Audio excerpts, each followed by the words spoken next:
YouTube, what's going on? Welcome back to Overlord Alex Gaming. Over the past couple days, I've been working on what started as a simple loot spreadsheet and has turned into a full-blown loot analytics tool for Dune Awakening. It's a work in progress, thanks to the community resource data I was able to analyze and add on to.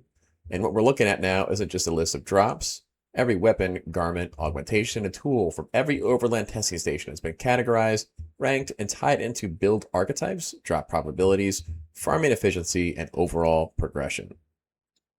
The goal was simple. If you're trying to build the strongest possible character in the current meta, what should you actually spend your time farming on? Because let's be honest, if you're just approaching the endgame or still grinding away at the testing stations, it can be a bit challenging to figure out what the best path forward is. Most of us end up bouncing between testing stations, hoping we'll eventually get lucky, and I want to know if there was actually a smarter way. So I spent the last couple days cataloging every unique item, organizing them by category, identifying best in slot pieces, comparing drop pools, and building analytics to tell us which stations provide the best value depending on what we're trying to accomplish. This is also the first version of what I hope to become a living resource I can share with you all. As new items or content comes out, drop rates change, and the meta evolves, I'll continue updating the spreadsheet so it stays useful over time, and I'll go over it with you all and explain what the differences are. Today, I'm going to walk you through how it works, what I found, and how you can use it to plan your own progression instead of relying on trial and error. Let's jump right into it. All right, guys, so I wanted to showcase this spreadsheet. I guess you can call it a Dune tool to some extent. That can be used to track all of the data that's currently publicly available on the other websites, as well as using my own tier lists and own input for all the items in the game. So I've included a lot of extra columns and data that I've done based off my own research and testing. And then there's also some of the community accepted things like the drop rates, for example. And this spreadsheet is very comprehensive. So it's got a lot of data. It's got it for all the different overland testing stations. It's got the community accepted tier lists. It's got my personal tier list as far as the best equipment to get from each of the labs included on this as well. And I also have included two other tabs that are going to be useful for us to use as other tools, such as the analytics tab and the build finder, to determine which testing station we want to farm depending on which build we're trying to create, as well as which gear we're trying to find. So let's dive into that section next. All right, so if you've seen any of my videos, you know that I favor using certain best in slot equipment and weapons for each of the builds that I run. Now, I've done heavy trooper builds, I have done rifle builds, I have done Seath builds, I've done all the different builds in the game so far, and only two really remain the most effective and fun to play with in the current meta. And that's going to be melee builds, using any of the melee weapons currently available that are best in slot, as well as using the scatterguns, such as the shell burster or the perforator. Now, you can also use a Regis triple shot and run a rifle build. Personally, I found that to be okay at best compared to just using a perforator right now in the current meta. There's no boss that really has you really too far away outside of the radiation boss if you want to play in the air, for example, but the perforator still outshines the triple shot in most scenarios because of the sabotage specialization tree that gives you extra stagger damage. So, but all builds and everything aside, as far as my comments on that, we're going to look at the analytics tables that I've put together using all of the data for the game, for the overland testing stations, and kind of assess which testing stations we should be doing depending on what we're looking for. Based off of the first table, as you can see, there is the most best in slot weapons available for the old quarry.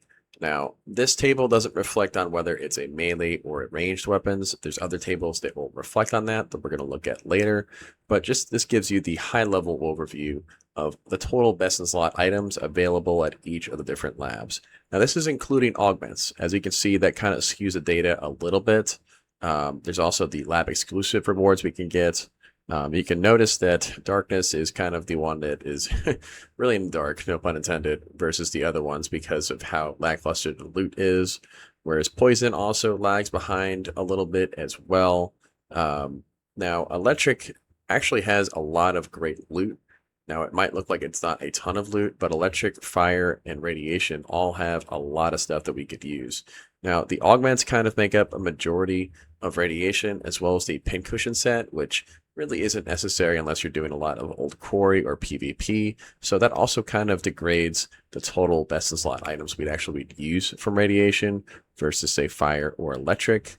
Both of these have by far the most amount of loot that we're actually going to use, and we can look at the probability distribution as far as the chance that we're actually going to get this equipment while we're farming at this next table over here. We get a better sense of the probability of actually getting what we want from this table over here. Now, if we also factor in the community accepted A and S tier loot, we're also going to get a better head count of that from this table down here as well by testing stations. Now, as I mentioned before, not everything is going to be best in slot, but the A tier weapons are runner-ups, as far as replacements you can use until you get that S tier drop, for the most part when it comes to the weapons, and sometimes, the armor. But the armor, I would say, is a little more strict as far as, replacements, but weapons, if you get a branding blade, for example, or a spike hilt sword instead of a replica pulse sword, that's still an A tier weapon. It just doesn't have the same functionality in every scenario as the replica pulse sword, for example, but they're still good weapons. So we're including that on this table over here so you guys get a better idea of the probability of getting these pieces of equipment. Now, these tables down here really dive into the weeds as far as the chances of you getting grade 5 equipment at the current drop rates versus not, and also getting those pieces of equipment that you actually want. So I'm going to spare you the details on this. You can look at this at your own leisure if you want to pause the video and slow it down, but these are tables that I've also put together. But I really want to talk about the build finder, which I think you guys are going to find is a really neat tool that I put together as well. So let's take a look at that. So I'm pretty excited to share this build tool with you guys. Now this is the early iteration. There's a lot of work in progress. This still needs to be done for this, but I wanted to share based off of the data we have available in the community, from data mining, from trial and error, all this kind of stuff. Putting this all together is showing you exactly where you need to go for each of the builds you're trying to build. Now I'm going to eventually spread out these archetypes a little bit more cleanly. Right now this is kind of like the working draft, so bear with me here on this. But essentially, if we look at the archetypes, we can select multiple of these or we can select one, but it's going to reflect more accurately the build score if you select one at a time. So for example, in this case, I'm looking at melee weapons and melee focused augments. And in this case, it's going to be pointing me towards the old quarry. Now, there's a lot of items at the old quarry that we want, both augments and weapons. That's why it's showing this on the build score. It's also going to give us a full drop down of the inventory of stuff that drops, relevant to our build at each of the different testing stations. Now, we can look at this and assess where we want to go based off of that. It's giving us the effective drop rate. It's basically pointing us in the ones that we want with this score. Now, if we select another one like the Scattergun Trooper, the scope is a little bit more limited because it's more specialized. So we're going to try and get these things like the Shell Burster or the GRDA Sprayer, things like that. Perforator. It's going to tell us exactly where it is, the drop rate, but it should help you guys determine where you want to go for each of these labs based off of your play style. Now, if you like, for example, using rifles, whether it's the triple shot or anything else, or pistols, this is also going to cover that a little bit as well. And then for the ones that are more multi, and this is going to basically be a lot of the armor and the bulwark set, for example, the forge, this is all going to be right there, and it's going to determine where you try to farm that. As you can see, the build score for that is overwhelmingly, the ones that have the 3 archetyped armor, and that's going to be electric, fire, and radiation. Poison actually surprisingly has a higher score as well because it has a lot of the augments that are augment exclusive, like penetrative reinforcement, that are useful. So like I said, there's a lot of data. You can look at this and dissect it and determine where you want to go. But I want to quickly, just so you guys can pause this video and take a look at this, go through each of the different archetypes and see what the drop rate is for all these things and where I weigh where to go to farm this equipment for each of these. So as you can see for Swordmaster, this is what we have. When you go with the Marksman, this is what we have. When you go to Heavy Trooper, this is the score we get for that. When we go to Scattergun, this is what we have for this. When you go to just generic range builds, this is where you want to farm.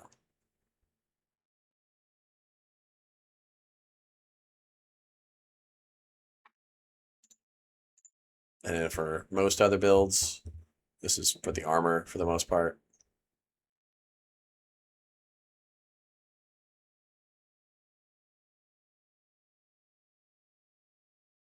And last but not least, if you're just trying to get still suits. And for the stuff that wasn't covered and I haven't quite classified yet, this is what we have for other. All right, so we have one more tab that I want to cover today, and I'm only going to do this at the high level because there's just a ton of insights and information. Thanks to the power of AI mixed with my own knowledge of the game, I've put together a ton of summary reports on this this Google file that basically goes into progression, guides, ways to do it, how you can progress to get all these different pieces of equipment. You can slow down the video if you want to take a look at all of the different paragraphs over here that go into some of these different recommendation tips for progression. But I wanted to highlight on this that best path forward, depending on what kind of playstyle you have, is typically going to be tackling electric fire or the old quarry, as I mentioned in my previous video. But there is a lot of variation and justification for those reasons, but also radiation, like I said, is a slept-on testing station, and poison and darkness, they can have their uses as well. So depending on your playstyle. But I would like to release this Google Doc to people to play around with and to view at some point as I progress and get this in a better condition.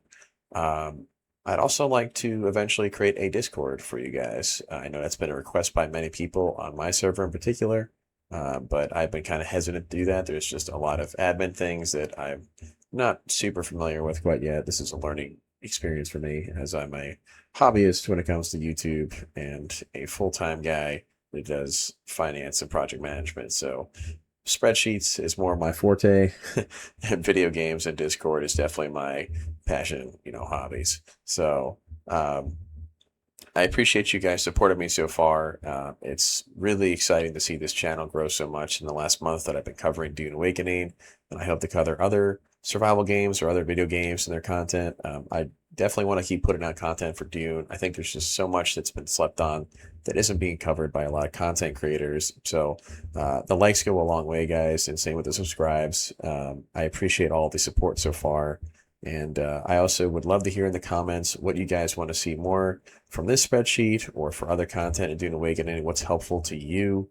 I want to provide the most value possible for you guys when it comes to this video game and other video games I'll be covering. So if there's stuff in the comments that you really want to see, or the polls that I put out that you really want to see, please let me know. I'm open to ideas, and I want to see you guys be successful out there, be happy, and have a great time in the sands of Dune Awakening and other games.